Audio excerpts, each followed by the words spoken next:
So I remember being in Africa. I was working on a project, and I was running down the rapids was what I was going to say. We went to, they just opened the Whitewater Rapids at the time, and we decided to go on this trip down the rapids. And on the first descent down, the raft flipped over, and it was within the first week of it opening. After it was like the water was intense. It was like, yeah, pretty insane. So this churning water chugging over, and I remember having my not my waterproof, my floaty device, you know what I mean, on, and being pushed under the water and trying to come up, and I was just going nowhere. Like the water was just like pounding down on my head, and I wasn't moving.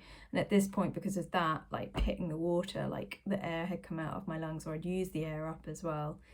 And I remember still not moving anywhere, and like the air was gone, and I was like, okay, this is it. I'm gonna die, very seriously. And I remember at that moment just this other voice in me going, oh, it's okay, I've done this before, we've been through this before, it's gonna be okay. And that was very much an unconscious thought. There was no thinking around that. And I remember just really being quite shocked by that thought as I was popping up.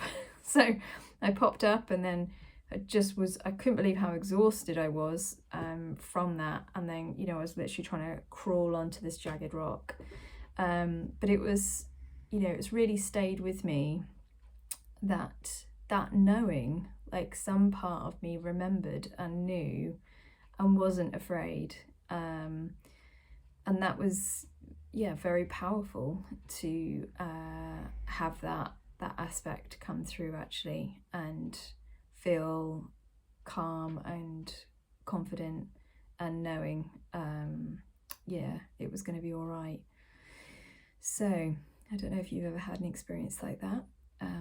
Maybe if you have, share below, it'd be lovely to hear. So sometimes we can trust in a knowing that's beyond us, that we know more than we think we do. Particularly the soul remembers. Until next time.